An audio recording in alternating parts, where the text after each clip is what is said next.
Educa TV.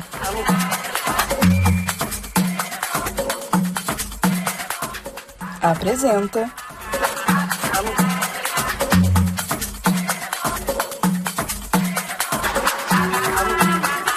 Diálogos Étnicos.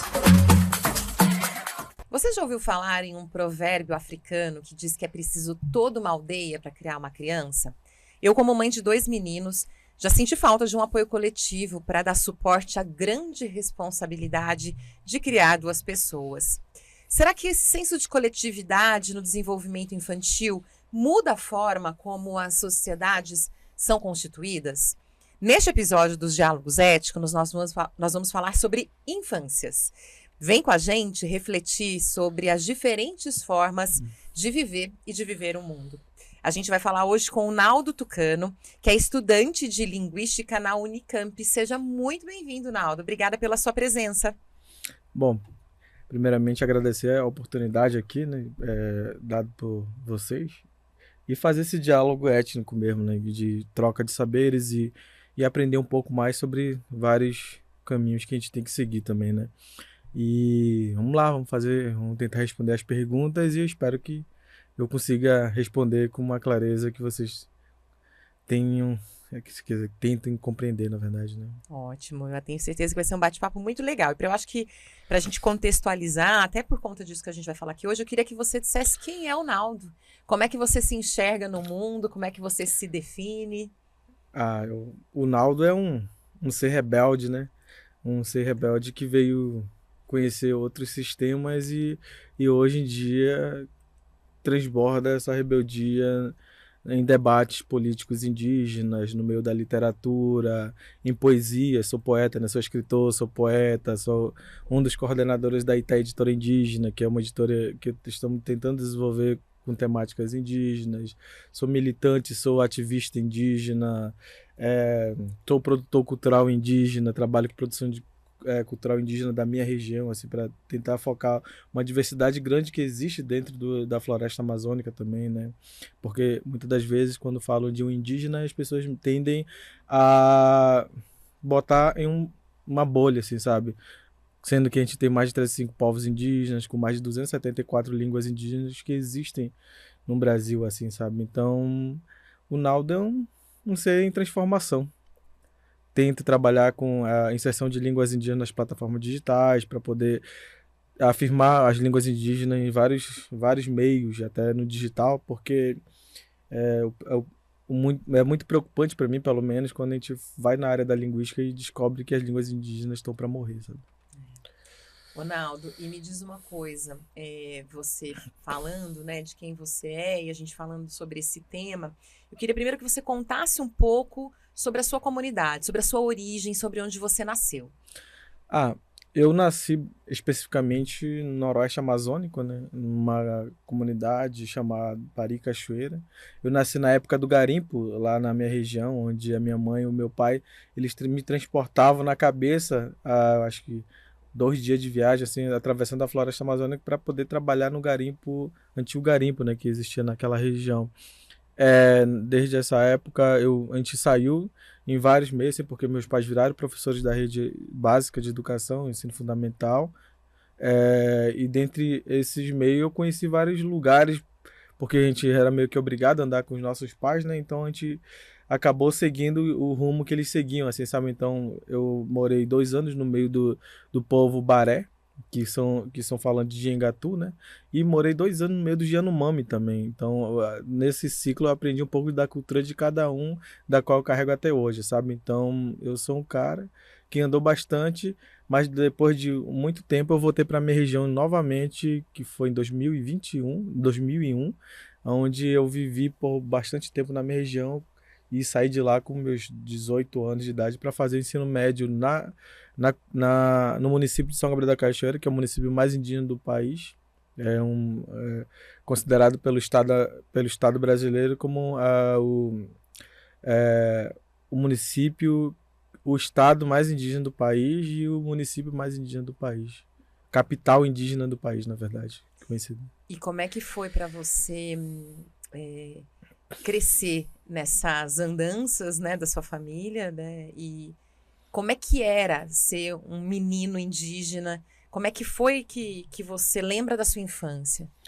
A minha infância sempre foi marcada por situações adversas, assim, sabe? Porque você vivendo naquele contexto com vários povos diferentes, assim, você aprende que o rio é importante para você, que a floresta é um lugar sagrado para a gente poder brincar, sobreviver e assim por diante, mas também marcado por bastante problemas psicológicos, né? Mas assim, sucessivamente pela família. Porém, nada impede que uma criança indígena viva de uma diversidade tão grande daquela região, né? Porque da qual eu sinto muito falta aqui nessa região, assim, sabe? Porque a minha vida sempre foi a floresta, sempre foi o rio, né? Tomar banho de rio. Eu nunca precisei pagar para tomar banho de rio e comecei a pagar para tomar banho em lugares aqui, por aqui, assim, sabe? Em outras regiões que já são privadas, porque são circunstâncias de uma infância tão alegre, né? Então, você não se preocupa em viver em caixinhas, você não se preocupa em viver preso em situações, você não se preocupa. Você só se preocupa em viver e aprender, porque é o diálogo que acontece aí, né, entre gerações. Os mais velhos, da qual a gente respeita muito, e os mais novos que estão aprendendo e que são a geração futura que vão transmitir as mesmas sabedoria, né? As pessoas falam que a gente somos seres da oralidade, né? Mas só que o ser da oralidade é um complemento, na verdade, mas as nossas essências estão também no nosso grafismo. Então, desde criança, a gente vai tentando aprender essa situação, né? Por influência do Ocidente, ou por evangelização e o cristianismo, feita pelos padres jesuítas, a gente tem uma influência muito grande de ter abandonado, porque os nossos pais foram escravizados mentalmente, foram escravizados psicologicamente, foram escravizados moralmente, foram escravizados fisicamente nos anos que entrou essas missões na nossa região, e através disso a gente teve uma influência muito grande da Igreja Católica, da qual a gente perdeu vários meios culturais e hoje em dia a gente sofre essas consequências, né? Então, ser uma criança indígena esbarra em todo esse conceito psicológico e ideológico que a Igreja trouxe para nós, sabe? E mesmo assim, você acha que, agora que, né, você não está mais na sua comunidade, né? Está vivendo aqui em Campinas para estudar na Unicamp. Uhum. Como é que você percebe, né? Porque você começou falando que de uma liberdade, ao mesmo Sim. tempo, né? Que tem todas essas questões. Também havia essa liberdade de ser criança, por exemplo? Eu gosto de usar a passagem do Daniel Mudruku, onde ele fala: eu não sabia que era índio até chegar na cidade, né? E essa fala me marca muito porque quando você é uma criança na sua comunidade, na sua aldeia, como muitas pessoas falam, assim, muitos indígenas falam, o Ocidente fala, porque quando você está na sua aldeia, você não se preocupa com essa ideia da sociedade, se preocupar com o futuro, sabe? E você fica apenas naquele momento de lazer, de brincadeira. Nunca foi forçado a nada. Raspar mandioca muitas das vezes era brincar, sabe? Aprender através do diálogo dos avós e das avós. Na brincadeira você ia sendo ensinado a aprender, porque essa era a nossa essência. Então, aprender isso sempre foi gostoso, assim, muitas das vezes. É lógico que tem todos os seus problemas, não é mil maravilhas, mas só que tem essa parte boa também de se aproveitar, né? Hoje em dia eu já perdi 3 avós, né?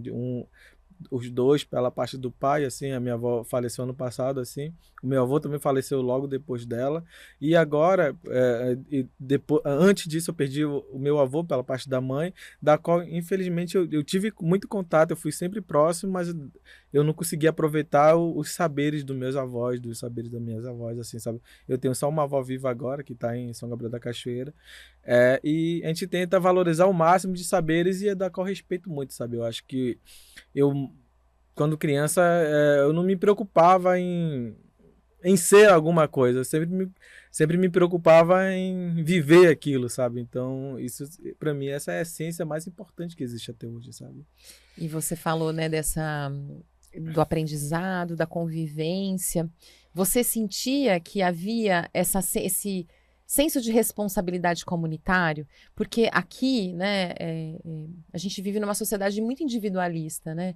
Eu acho muito curioso, para não falar outra coisa, assim, quando eu não gosto de criança, eu não quero criança perto de mim. Uhum. Como se as crianças fossem, de fato, assim, né, Sim. seres sem direitos, né? Uhum.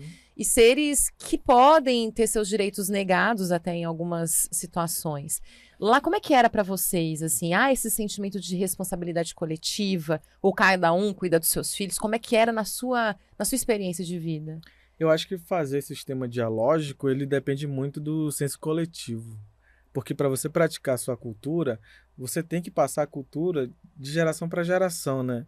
Eu vou começar por aqui, na verdade. Por exemplo, aqui nessa sociedade, o mais velho é muito marginalizado, ele não serve mais, porque nessa noção de cidadão e noção de ser da sociedade, o mais velho, ele não tem força mais para trabalhar para o mercado, assim, sabe? Para nós é muito mais ao contrário, já é muito mais respeito, porque é a pessoa que viveu mais tempo, é respeito com a pessoa que tem mais sabedoria que nós, porque a vida ensina isso, né? Então, é respeito porque ele aprendeu as ideias, o modo de viver dos povos indígenas, ele ou ela também, na verdade.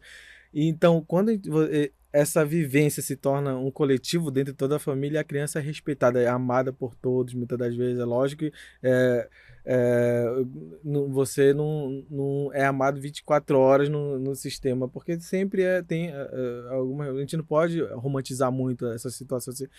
Sempre tem que dar.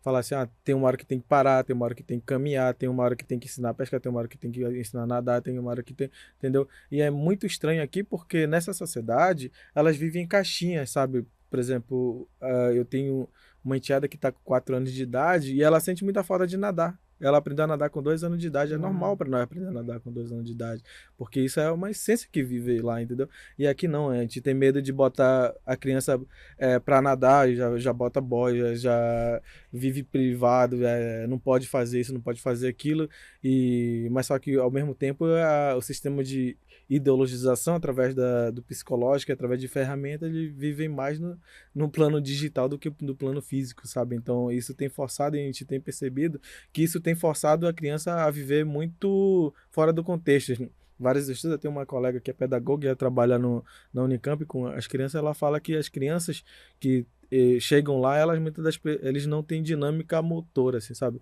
Elas só querem ficar sentado no celular, então isso já vai levando a cabeça para baixo, e quando você vai fazer dinâmica de brincadeiras normais de toda a criança não sabe nem fazer uma roda, não sabe nem, tem medo de se sujar, sabe? Para nós, como criança indígena, se sujar é a coisa mais gratificante que existe. Se jogar na lama, debaixo da chuva, depois tomar banho, depois, sei lá, você brincar de pega-pega, que sair correndo, passa o dia correndo, assim, às vezes. Isso é muito prazeroso, sabe? Então, isso eu tenho sentido muita falta aqui. Eu tenho tentado conversar com meus enteados a não sentir essa falta muito grande também, porque é difícil, né? Eu vivo agora, tipo, eu sou pai de primeira linha e tenho aprendido que você tirar uma criança do gosto que ela tinha, da vivência que ela tinha, é muito sacrificante, porque você tira a essência do modo de vida da pessoa, né? Você tira a alegria e você leva para um sistema vicioso e perigoso, sistema digital, às vezes muita influência do Ocidente, e aí você vai perdendo a cultura, você vai mudando um indígena a ser um ocidental, você vai mudando o indígena a virar branco, você vai mudando o indígena a se tornar tudo que mata a cultura indígena e a língua indígena. É isso que eu ia te perguntar, assim, como é que vai ser esse desafio para você? Porque você me disse nos bastidores que você tem 3 enteados. Isso. E você acabou de ter uma bebê, A Rory. que tem 28 dias. 28 dias de vida. Como é que essa paternidade, né? Como é que você vai exercer essa paternidade com todos os seus saberes ancestrais, originários, e agora vivendo num contexto tão diferente? Eu acho que é um prazer saudável, sabe? É um prazer desafiante, assim, sempre, como eu falei no começo, eu sempre fui rebelde, né? Sempre fui conhecido por minha rebeldia, pela minha arrogância, não ignorância, porque todo mundo tem conhecimento, né? E a minha irresponsabilidade muitas das vezes tem que ficar para trás, porque eu sou A irresponsabilidade não é só minha agora, sabe? Eu tenho que ser responsável por vidas que dependem de mim. Na palavra literal, mas depender mesmo, de fato. Porque Sim. aqui nesse sistema, você depende tudo de dinheiro, É. sabe? Então você tem que correr atrás de dinheiro. Se fosse no interior, a gente não poderia sempre correr atrás de dinheiro, mas você poderia ir pescar. A minha mulher gosta de falar sempre, né? Pô, eu sinto muita falta da minha roça, eu sinto falta muito do meu beiju, eu sinto falta muito da minha tapioca, eu sinto falta da minha farinha. E aqui, para você poder fazer isso, não tem, e onde tem, é tudo vendido, entendeu? Antes quando tava para lá, não, você tinha que ir, você mesmo fazia e tudo mais. E aqui nesse sistema, tudo é comprado, sabe? Então, a responsabilidade que eu tenho com eles de ensinar a valorizar a cultura, hoje eu já pego mais pesado nessa parte de ensinar. Antes, eles já vieram falando português, porque, como eu disse, a influência do sistema católico é muito grande lá, e aqui eu tenho que ensinar eles a valorizar um pouco dessa cultura, porque a gente está longe, aqui como eu disse, eu gosto de falar para todo mundo isso, aqui é um lugar onde tudo é prazeroso, sabe? O sistema ocidental é muito gostoso, assim, é muito tentador, sabe? E para entrar nesse sistema é muito fácil, então eu tento tentar fazer esse diálogo de tentar ensinar de fato como que é você viver nesse sistema, mas ao mesmo tempo valorizar. Já comprei um tacho para minha mulher fazer beiju, a gente já fez farinha, a gente já faz campira em coletivo, eu ensino para eles como que é viver com outras pessoas, respeitar outras pessoas, respeitar os mais velhos, não considerar os mais velhos como pessoas que já passaram da idade, que não servem mais para nada, o que é muito feito aqui. E essa essência do coletivo que você falou de ensinar para as crianças, no interior as pessoas geralmente vivem em família por muito tempo. É, E né? nesse sistema aqui, viver em família é um pecado É mortal, verdade. sabe? A gente quer expulsar o filho. Tem aquela história, né? Pegou 16, 17, 18 anos, o filho Pega tem seu que virar, caminho. o filho tem que virar passarinho. Mas como assim? Para onde que ele vai, né? E para nós, para nossa essência da cultura, o filho e os netos e tudo mais são as pessoas que vão cuidar da pessoa mais velha, muitas das vezes, entendeu? Vão ser aquelas pessoas que vão cuidar dele, vão viver por muito tempo.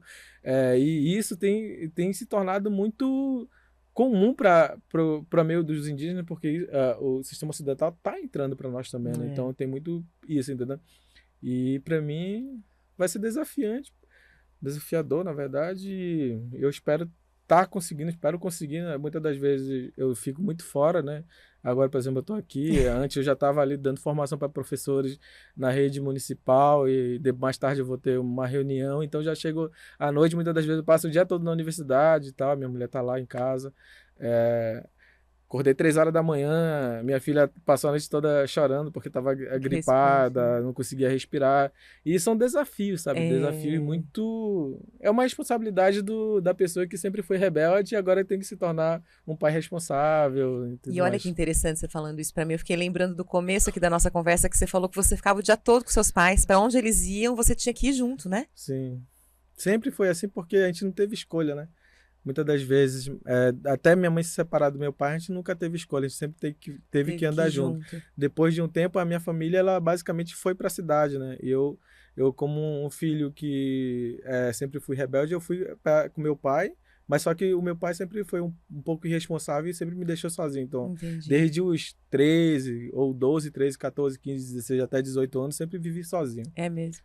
E na infância você já era rebelde? Você falou muitas vezes sobre isso. Eu acho que sim, sempre fui um pouco rebelde e isso me tornou uma pessoa mais crítica de como o indígena vive nessa sociedade, sabe?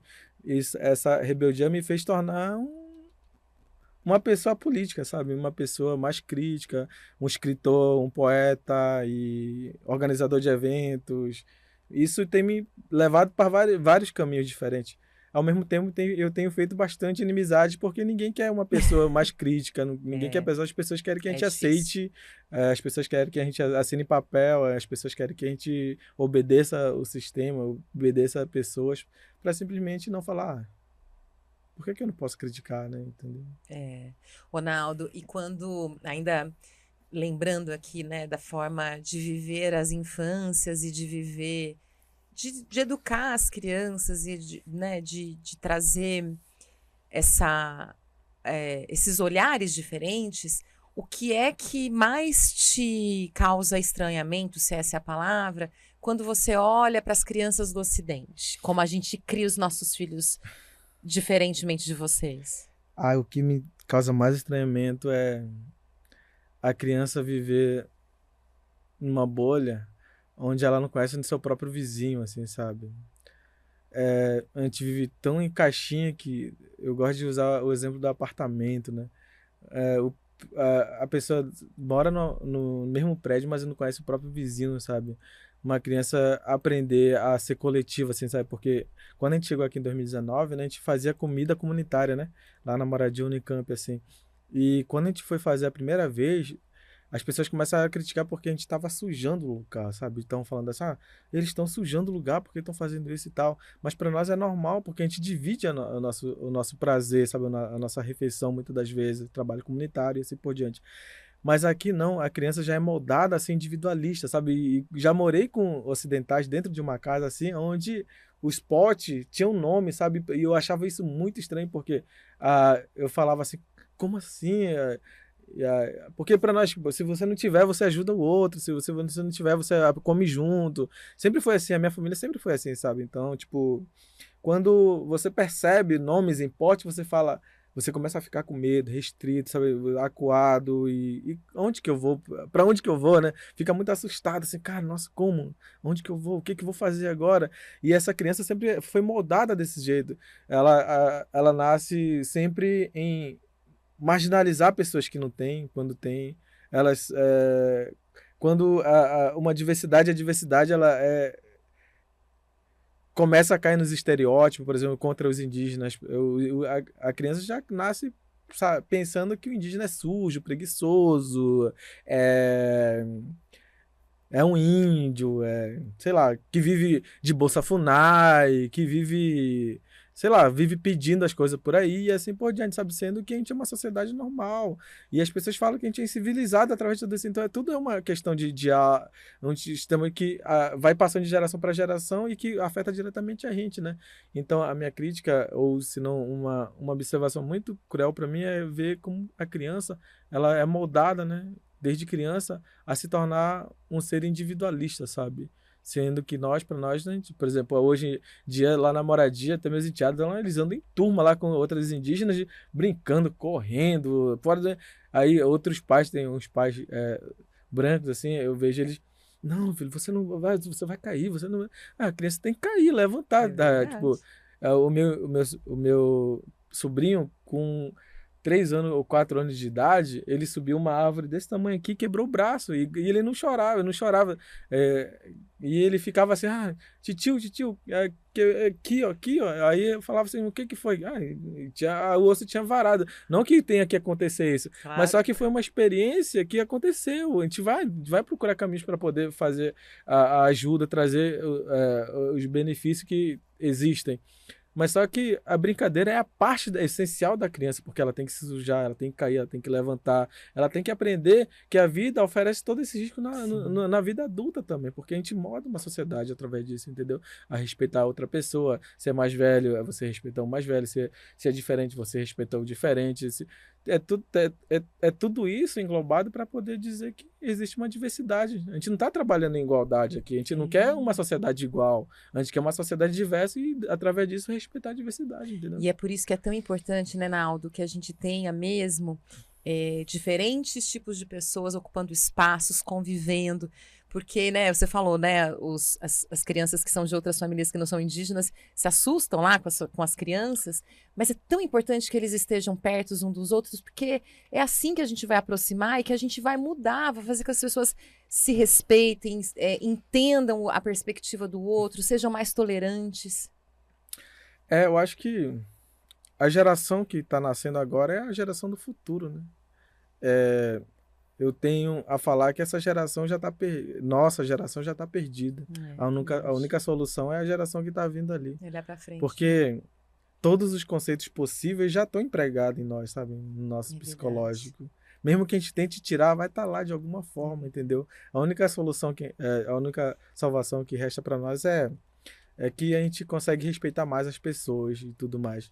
Mas a próxima geração nem pensar isso pode pensar, porque ela começa a valorizar essa diversidade maior, sabe? Então, sei lá, a minha utopia é que um dia um indígena passe assim, pintado, com cocá na cabeça e as pessoas nem percebam, sabe? Sim, Por quê? A gente tá usando uma roupa normal também, exatamente. entendeu? E o que você deseja para os teus filhos? Eu desejo que eles sejam pessoas diversas, que aprendam a ser cidadãos brasileiros, porque infelizmente esse sistema já está aí, porque eles entendam que o Brasil não é Brasil, que eles entendam que existe mais de 35 povos indígenas, que eles entendam que existe uma diversidade linguística muito grande no Brasil, que eles compreendam que valorizar a família é muito importante, e compreendam também que voar igual passarinho sozinho não é a solução, é pedir para acabar uma sociedade, porque a gente molda uma sociedade para ser diversa, assim, sabe, respeitar outras pessoas. E eu espero que meus filhos morem para sempre comigo, porque eu gosto muito disso, entendeu? Meus irmãos moram junto até hoje. Minha mãe morava junto com a gente até antes dela morrer, assim, sabe? E se fosse por mim, eu tava com minha mãe do meu lado, assim, sabe? Sim. Ronaldo, foi muito legal conversar com você. A gente tem que encerrar, mas eu queria que você deixasse. Eu sempre peço para quem vem aqui para deixar uma mensagem para quem está vendo, ouvindo a gente sobre esse papo e sobre essas reflexões que a gente fez aqui hoje juntos. Eu acho que a mensagem que eu deixo é que nós sejamos mais respeitadores de opiniões, que não marginalizemos os seres indígenas, sabe? Respeitamos a diversidade indígena e que o senso coletivo sempre esteja presente, sabe? Eu vejo muitos indígenas morrendo hoje em dia e que a gente pouco valoriza isso, sabe? E valoriza a luta do indígena, sabe? E eu tenho esperança numa sociedade melhor. Eu não quero morrer sabendo que eu não lutei, sabe? Eu não quero morrer sabendo que eu não fiz nada. Eu quero que o mundo viva há muito tempo ainda. Eu quero que o mundo seja mundo. Eu quero que os rios sejam despoluídos. Eu queria que essa sociedade ocidental não valorizasse outros planetas e valorizasse o nosso planeta, sabe? Mais o nosso planeta. Valorizasse mais também a floresta amazônica, porque a floresta amazônica ela não tem preconceito com ninguém, sabe? Ela dá, mesmo apanhando, chorando, sofrendo, ela dá o retorno para qualquer um, sem preconceito nenhum. Ela oferece vida, entendeu?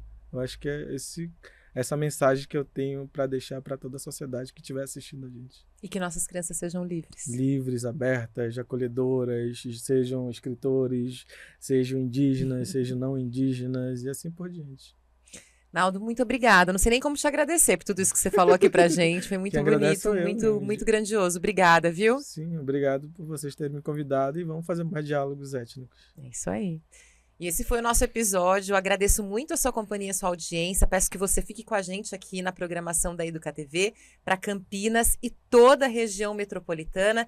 Na semana que vem a gente volta com mais reflexões e com mais diálogos étnicos. Vejo vocês lá. Educa TV.